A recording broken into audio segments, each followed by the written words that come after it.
Hey everyone, and welcome back to the channel. Forget everything you have ever been taught about pirates.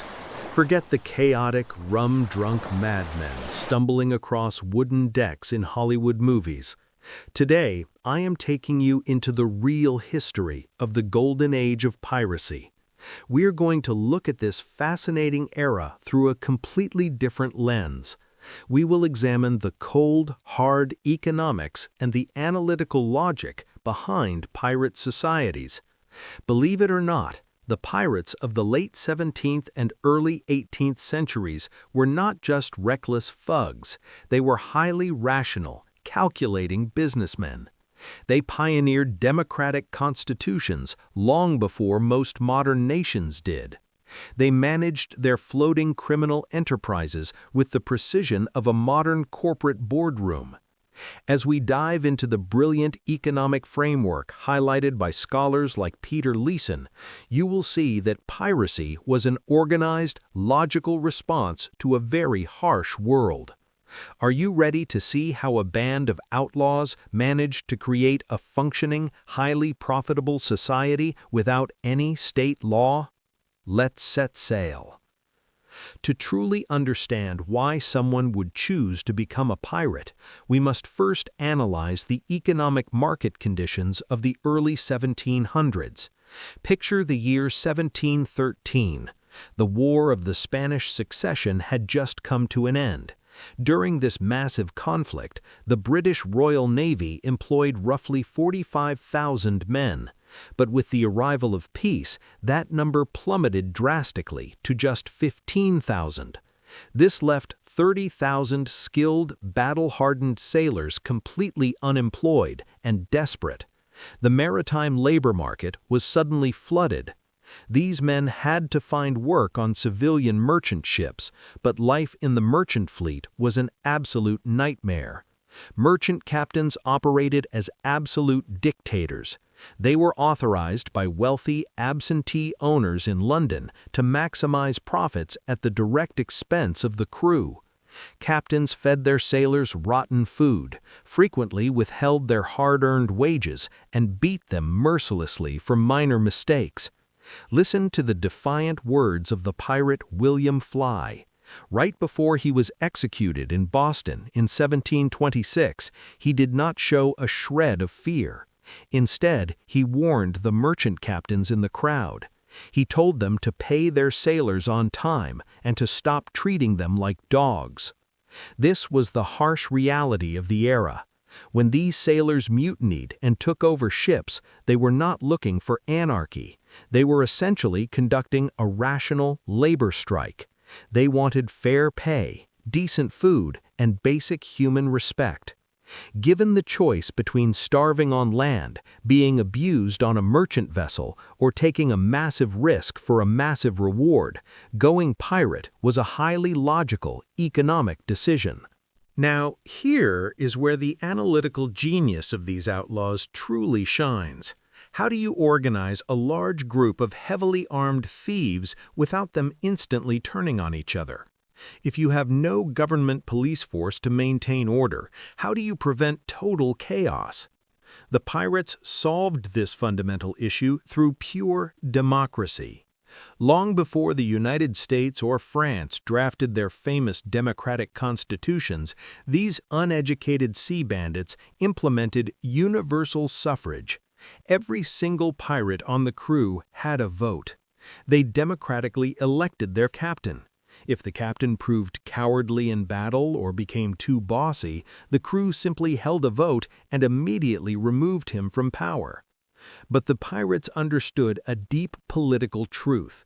Absolute power always corrupts absolutely. Even a democratically elected captain could become a tyrant over time. So they created a brilliant system of checks and balances by inventing the role of the quartermaster. The quartermaster was the ultimate counterweight to the captain's authority. The captain had absolute, unquestioned power during the heat of battle to make split-second tactical decisions, but outside of combat, the quartermaster managed all the day-to-day operations.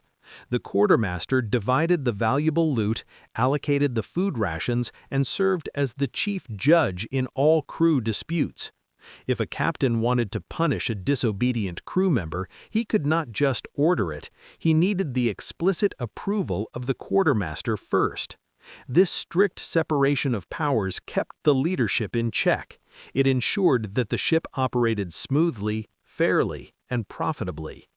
To further minimize internal conflict, pirates utilized binding legal contracts.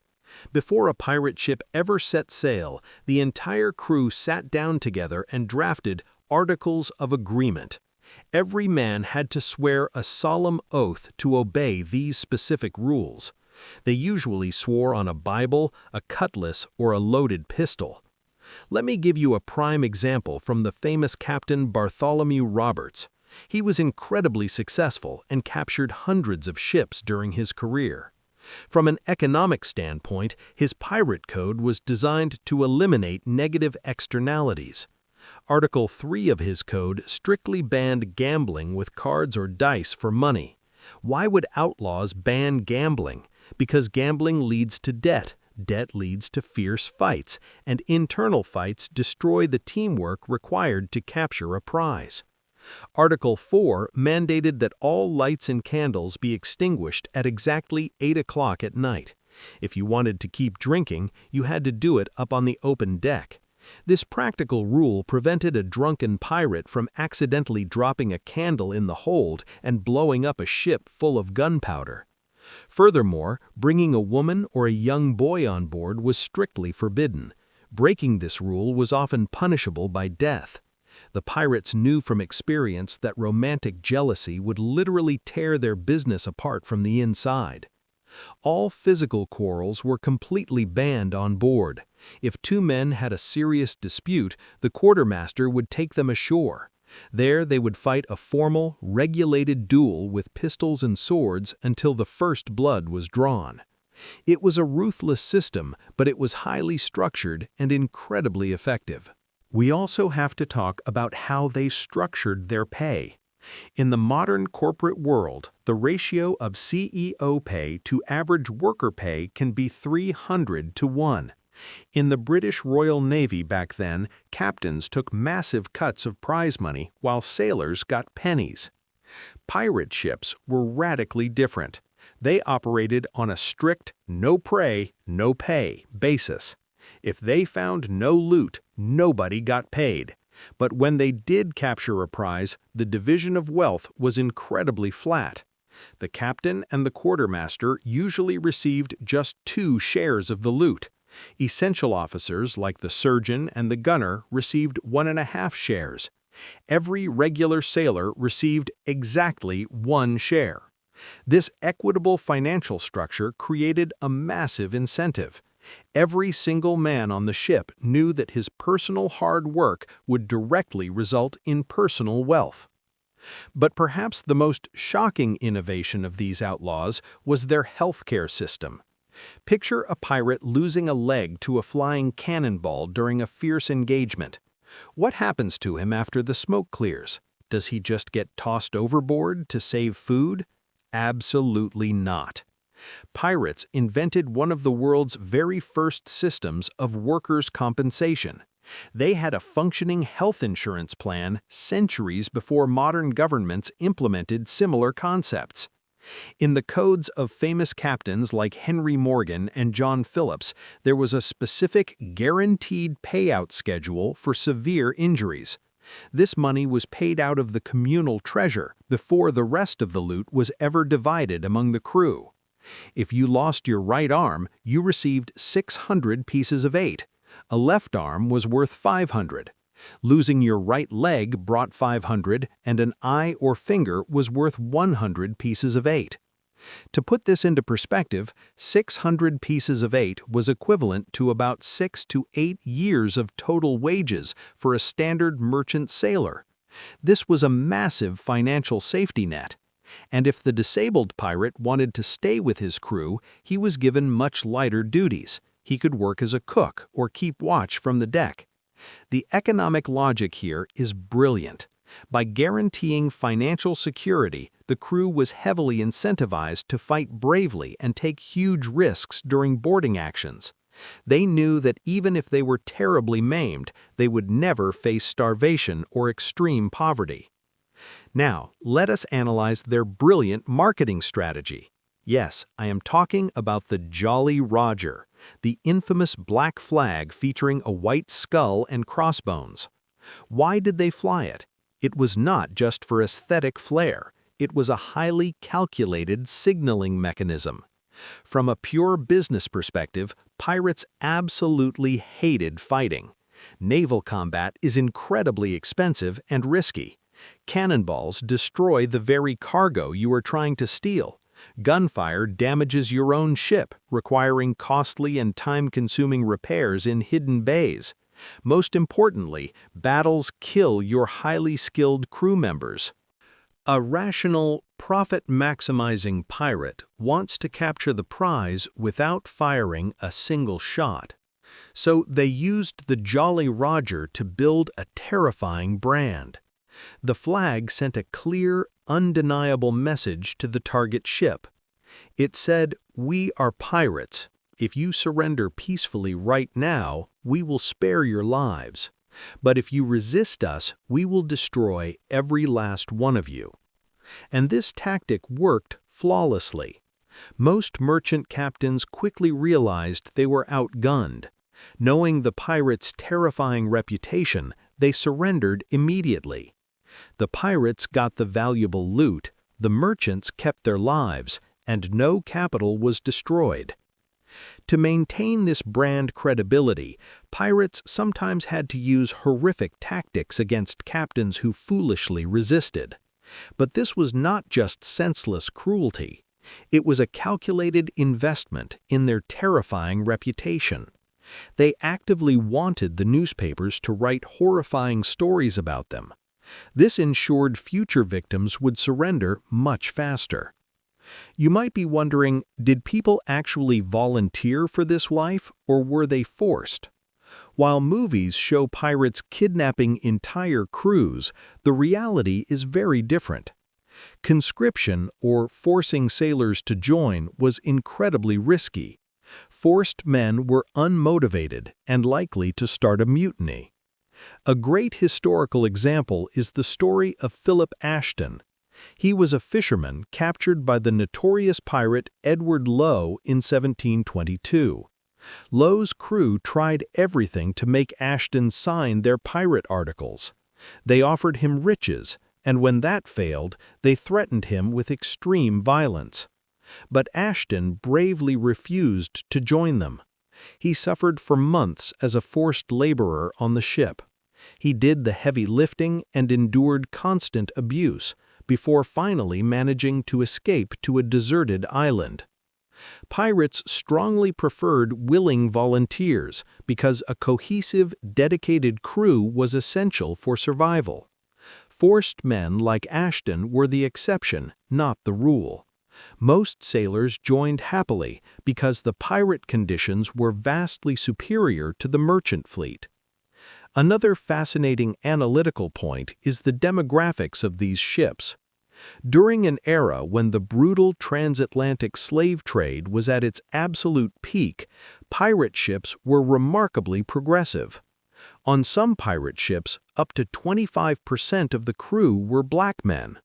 While a few were unfortunately treated as captives, many others were treated as full, equal members of the crew. They had the exact same right to vote and received an equal share of the plunder. Why? Because the pirate economy was purely driven by profit, not by societal ideology. They desperately needed skilled, capable sailors to survive on the ocean. Bigotry was an inefficiency that these outlaws simply could not afford. Equal pay for equal prey was the standard rule of the day. We also see incredible stories of women breaking the rigid gender norms of the time. Think of the legendary Mary Read and Anne Bonny. They boldly disguised themselves as men, They joined the crew of Calico Jack Rackham, and historical records show they fought more fiercely than most of their male counterparts. When their ship was finally cornered by pirate hunters, the drunk men hid below the deck, but Bonny and Reed stood their ground alone, fighting the authorities to the bitter end. For these women, piracy was a radical escape from a deeply oppressive society. It was a rare chance to seize autonomy, freedom, and wealth in a world that denied them all of those things. But of course, this incredible golden age could not last forever. Piracy began to decline sharply by the late 1720s. This did not happen because their internal economic system failed. Rather, the external costs of doing business became far too high. The British government finally realized the massive threat piracy posed to global trade. They launched a massive, coordinated crackdown. They changed the legal codes, deployed more heavily armed naval vessels, and offered royal pardons to those who surrendered. Meanwhile, they relentlessly hunted down and hanged those who refused. Strong figures like Governor Woodes Rogers systematically dismantled major pirate havens like Nassau in the Bahamas. The risk simply outweighed the reward. Yet the legacy of the Golden Age of Piracy remains profoundly instructive for us today. When we strip away the myths, the parrots, and the peg-legs, we see the raw data. We see that these outlaws were highly rational economic actors. They used democratic governance, strict written constitutions, sophisticated compensation models, and brilliant marketing strategies to survive in a deeply hostile world. They proved that even in the total absence of formal state law, human beings will spontaneously create complex order and cooperation to achieve mutual success. Thank you so much for joining me on this deep dive into the real, hidden economics of piracy. If you enjoyed this analytical journey and want to see more content exactly like this, please smash that like button, subscribe to the channel, and leave a comment below. I want to know your thoughts. Which pirate business strategy surprised you the most today? Was it the health insurance payouts or the equal voting rights? Let me know down in the comments, and I will see you in the next video. Keep exploring history.